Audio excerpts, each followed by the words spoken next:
Hello नमस्कार सभी दोस्तों का स्वागत है आपके अपने प्लेटफॉर्म पर। एलडीसी भर्ती का नोटिफिकेशन जारी हो गया है और इसका जो एग्जाम है वो 6 जुलाई 2026 को होगा, यानी कि आज से 6 महीने बाद।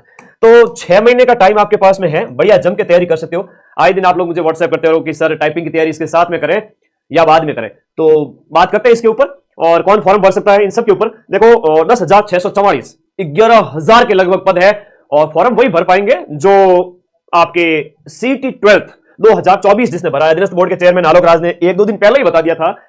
इन्होंने बताया कि एलडीसी 2025 है वो सीटी 2024 के आधार पर ही होगी। सीटी 2024 में इसमें सीटी आपका सीटी 12th के आधार पर ही होगी और इसमें वन स्टेज परीक्षा का प्रावधान नहीं है कि मतलब इसके अंदर आपका पहले रिटन टेस्ट होगा, उसमें भी 2 पेपर हैं और फिर आपके टाइपिंग के लिए बच्चे बुलाए जाएंगे 2 गुना 3 गुना, यानी कि 30,000 बच्चे, और फिर आपका फाइनल रिजल्ट आ जाएगा। टाइपिंग में आपके नंबर जुड़ेंगे नहीं और क्वालिफाइंग है और फिर वो आपकी कट ऑफ बनेगी। तो मैं पूरी बात करूंगा इसके ऊपर। तो अधीनस्थ बोर्ड के चेयरमैन ने ये क्लियर कर दिया कि एलडीसी जो भर्ती है 2025 की, ये जो 2026 में कंडक्ट होने जा रही है सीटी 24 के आधार पर ही होगी। प्रावधानों में बदलाव का कोई प्रावधान नहीं है, मतलब कि मेजर जनरल पिघले नहीं है। ये कह रहे हैं कि चेंज नहीं करेंगे प्रावधानों के अंदर। और एलडीसी में 10,000 सुपर पद है। अच्छा होगा कि सीनियर सेकेंडरी सीटी 2024 जिसके भी पास में है वो तैयारी में जुट जाए। अब क्या करें, अब इनके हाथ में है। बात करते हैं एलडीसी वैकेंसी के बारे में। अरे लैब असिस्टेंट वाले बच्चे, आज क्या तारीख होगी? 12 जनवरी होगी। कल का और परसों का दिन, 2 दिन ही है। लैब असिस्टेंट का नोटिफिकेशन टपकेगा एकदम 850 पदों पर लगभग, है ना। एग्जाम डेट आपकी जो है लैब इसकी एलडीसी की वो है 6 जुलाई 2026 को और आवेदन यानी फॉर्म स्टार्ट हो रहे हैं भाई। आज 12 तारीख युवा दिवस है, 13, 14 और 15 3 दिन बाद में फॉर्म स्टार्ट है। विद्यार्थी बहुत बड़ी गलती करते हैं कि जब भी नोटिफिकेशन आता है तो 10-15 दिन तो चिल मार के बैठे रहते हैं। तो भाई आपको सबसे पहले जाकर के फॉर्म भरना है शुरुआती 2-3 दिन के अंदर। ये आदत तो कम से कम कराओ, न्यू सीटी कराओ बेटा। हमारी तो पूरी कोशिश है, मेरे तो अंदर आत्मा दुख दी है, मेरे दिल में बड़ा दर्द होता है कि मेरे बच्चों को शामिल नहीं किया जा रहा है। गलती इनकी है, लेकिन 12वीं पास जो बच्चे हैं इन्हें 2 साल से सीटी देने का मौका ही नहीं मिले। इन बेचारों की क्या गलती है? इन बच्चों की कोई गलती नहीं है। अगर आप सीटी कंडक्ट करवाते तो ये बच्चे पास करते और ये भी 10,000 पदों के अंदर फाइट करते और 10,000 पद बहुत बड़े पद होते हैं। जहां यहाँ लैब असिस्टेंट है, आरएएस है, ऐसा ही है, 1000 पदों में, 500 पदों में, 100 पदों में फाइट होता है। 10,000 पद में बच्चे बाबू बन जाते हैं, मेरे प्यारे प्यारे बच्चे। पर क्या करें अब यहाँ आवेदन 15 जनवरी से 13 फरवरी चलेंगे। योग्य कौन है? जिन्होंने सीटी 12 2024 कर रखा है। अच्छा, एक योग्यता जो है आपकी, जो टाइपिंग टेस्ट है ना, आपका जो टाइपिंग टेस्ट होगा जुलाई के बाद में, मान के चलिए टाइपिंग टेस्ट है वो लगभग 2 से 3 महीने का टाइम इसमें दिया जाता है। देखो जुलाई में पेपर है, जुलाई पूरा, अगस्त पूरा, सितंबर पूरा, तो अक्टूबर नवंबर के अंदर मान के चलिए आपका टाइपिंग होगा। अक्टूबर नवंबर के अंदर आपका एलडीसी का टाइपिंग होगा 2026 में ही। इससे पहले आपके पास में योग्यता हो जानी चाहिए। सीटीवाई है तभी फॉर्म भर पाएंगे, अन्यथा अगर कंप्यूटर कोर्स किया हुआ है तो भी काम नहीं आएगा। जो आपका आरएससीआईटी है अभी भी एडमिशन ले सकते हो। ओ लेवल का कोर्स है या ओ लेवल से ऊपर के कोई भी कोर्स है जो मान्य है, अभी मैं आपको दिखाऊंगा कौन कौन से कोर्स है, तो भाई आप तैयारी कर सकते हैं। टाइपिंग टेस्ट से पहले आपका इसका रिजल्ट आ जाना चाहिए। समझे मेरी बात को? टाइपिंग से पहले आपका आरएससीआईटी कंप्यूटर कोर्स का रिजल्ट आ जाना चाहिए। अभी भी एडमिशन ले सकते हो, ठीक है। तो जिसने आरएससीआईटी नहीं किया हुआ है कर लो, और सीटी 12 पास है तो बेस्ट विशेष आपको। और नया बैच एलडीसी का स्टार्ट हो चुका है और माइंड मैप ऐप डाउनलोड करके इस कोर्स वाली कैटेगरी में जाकर के अपना इस पसंदीदा बैच मात्र 999 में अवेलेबल है, और जहां पर आपको फरवरी मार्च में हम कोर्स पूरा करवा देंगे एग्जाम से 3 महीने पहले। और कोई डाउट है तो टीम को कॉल करें, अदर देन आप लोग मुझे भी व्हाट्सएप कर सकते हो, ठीक है। अब थोड़ा सा नोटिफिकेशन पर चलते हैं, कितने क्या पद आए हैं उसके ऊपर बात करते हैं, जल्दबाजी नहीं किसी भी तरह की। ये देखिएगा यहां पर पदों का जो वर्गीकरण वगैरह कुछ इस प्रकार से दिया गया है कि आरपीएससी के अंदर 6 पद हैं और प्रशासनिक सुधार विभाग यानी राजस्थान के अधीनस्थ विभाग जो है उसमें 8,800, देखो 9,800 तो वहां पद है। अधीनस्थ विभाग जितने भी सैलरी कितनी होती है बताएंगे, रुको थोड़ा पेशेंस रखो, पैसा भाव है, रुको तो सही, सारी वैकेंसी बताएंगे। प्रशासनिक सुधार विभाग के अंदर अच्छे खासे पद है, L 7-8 की वैकेंसी अभी बात करते हैं। 9,800 इसके हैं। और कृषि विभाग जो है उसके अंदर कृषि विपणन निदेशालय, इसमें 600 पद है। 98 पोस्ट आपके कृषि विपणन प्रदूषण वगैरह में इतने ये पोस्ट है, ठीक है। तो ये नॉन टीएसपी है, ये टीएसपी के है। अब काम की बातें थोड़ा बता देता हूं। पेज नंबर 13 पे आपकी योग्यता दी हुई है, थोड़ा सा वापस से ले चलता हूं आपको पेज नंबर 13 पर। बाकी ये नोटिफिकेशन माइंड में आपके टेलीग्राम चैनल पर मिल जाएगा, जहां आप जुड़ जाओ। लखनऊ लाडो कह रहे हैं कितनी सैलरी है? L5 की सैलरी है, L5 की सैलरी है। बीएड फाइनल वाले सेकंड ग्रेड के लिए एलिजिबल है क्या? एग्जाम तक फॉर्म आपका बीएड रिजल्ट आ जाना चाहिए, ठीक है, कोई भी एग्जाम हो।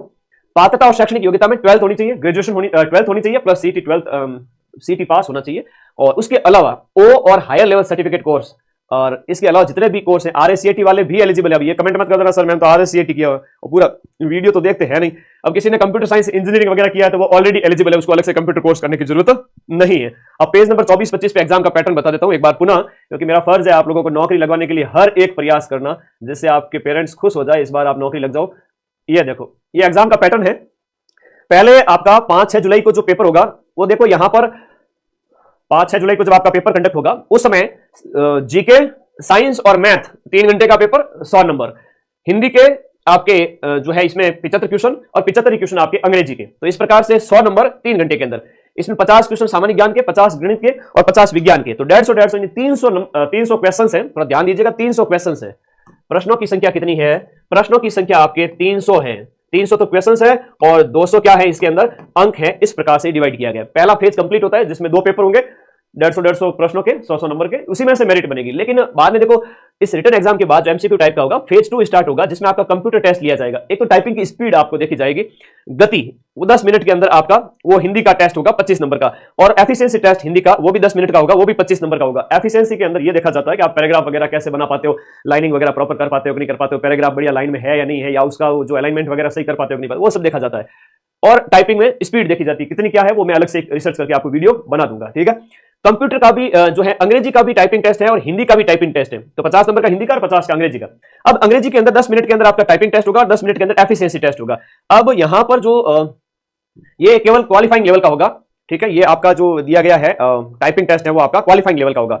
और इस सिलेबस क्या है, ये रहा डिटेल सिलेबस, जिसमें सामान्य ज्ञान के अंदर आपके करंट अफेयर्स, ज्योग्राफी, राजस्थान की ज्योग्राफी, राजस्थान का इतिहास, कला, संस्कृति, ये सब कुछ है, ठीक है। तो 50 नंबर के अंदर 50 क्वेश्चंस के अंदर यानी 33 नंबर के अंदर राजस्थान का, इंडिया का सबका जीके है, फिर साइंस है, फिर मैथ है, फिर 75 क्वेश्चन 50 नंबर के हिंदी के, 75 क्वेश्चन आपके इंग्लिश के, और इस प्रकार से ये पूरा पैटर्न है। समझ में आ गया? कोई डाउट है तो मुझे पूछ लीजिए, मैं यही खड़ा हूं, आपके लाइव में रिप्लाई कर दूंगा। अदर देन कोई अगर डाउट है तो वीडियो के नीचे कमेंट कर देना, या फिर मुझे व्हाट्सएप भी कर सकते हो। RSCET नहीं है, CET 12th पास हूं, फॉर्म भर सकता हूं क्या? नहीं भर सकते। अभी आपको RSCET करना पड़ेगा, एडमिशन लेना पड़ेगा। अभी आपके पास लगभग 10 महीने हैं कि आप आराम से RSCET O लेवल कोई भी कंप्यूटर कोर्स कर सकते हैं अगर आपने CET 12th पास किया हुआ है। अगर जिसने CET 12th पास किया हुआ ही नहीं है उसकी कहानी खत्म है भाई यहीं पे, ठीक है। ये साइंस का सिलेबस काफी बड़ा है, फिर गणित का है, गणित का, और इस प्रकार से एग्जाम का पैटर्न कुछ ऐसा रहेगा जहां पर आपके 100 नंबर का पेपर है, 150 क्वेश्चन तीनों सब्जेक्ट को मिला करके, और फिर दोनों सब्जेक्ट हिंदी इंग्लिश को मिला करके 150 क्वेश्चन 100 नंबर, और नेगेटिव मार्किंग 1/3 है, ठीक है। सारे डाउट आई थिंक क्लियर हो गए हैं। और भी कोई डाउट है तो बता दीजिए। आगे बात करें ओटीआर में अगर कोई ऐसा है तो वो वहां पर करेक्शन हो जाएगा। करेक्शन उस लेवल पे हो जाएगा जहां पर आपको नए डॉक्यूमेंट अपलोड नहीं कर सकते। ऐसा नहीं कि 12th की मार्कशीट पहले दूसरी थी या ग्रेजुएशन की मार्कशीट पहले दूसरी थी, अब आप दूसरी यूनिवर्सिटी की लगा रहे हो, वो अलाउ नहीं है, बाकी करेक्शन हो जाएगा। 4th ग्रेड की कट ऑफ ना बेटा, इसके लिए तो ना ही पूछो। 1 लाख बच्चे पास होंगे और उनकी कट ऑफ कितनी किया जा सकती है आप खुद को पता है, ज्यादा नहीं जाएगी, टेंशन मत लो। 2nd ग्रेड का एग्जाम, 2nd ग्रेड के एग्जाम तक आपका बीएड वगैरह और ग्रेजुएशन कंप्लीट हो जानी चाहिए। सैलरी एल बता दिया था, सैलरी तो हाँ। एलडीसी का बैच स्टार्ट हो चुका है, और नए आपके पूरे सिलेबस के अकॉर्डिंग अभी क्लासेस स्टार्ट हो चुकी हैं। पढ़े बढ़िया तरीके से, प्ले स्टोर पे जाना है, माइंड मैप का ऐप डाउनलोड करना है, बहुत आसान है। साइन अप की प्रक्रिया पूरी करके इस कोर्स वाली कैटेगरी में जाके, एलडीसी वाले में जाके कोर्स इंक्लूड में सारे वीडियो सारे नोट्स मिल जाएंगे। तो धन्यवाद विद्यार्थियों, ऑल द बेस्ट। आप सभी का सिलेक्शन हो, क्योंकि आज 1 लाख पदों पर भर्तियों की घोषणा हुई है। सिलेक्शन तो सिर्फ उसी का होगा जो नोट्स बना रहा है, रोजाना लिख रहा है, पढ़ रहा है, ठीक है। खाली मेरा बैच लेके बैठने से कि सर क्वेश्चन मिला देंगे, तो क्वेश्चन तो मिल जाएंगे, लेकिन जब तक आप पढ़ोगे नहीं तब तक सिलेक्शन कैसे होगा। तो अपने पैरों पे कभी कुल्हाड़ी नहीं मारनी है। अपने माता पिता को हमेशा याद करो, वो आपके लिए कितना स्ट्रगल किए, पाल पोस के आपको इतना बड़ा किया है, तो उनके लिए 6 महीने पढ़ लीजिए। All the best, thank you.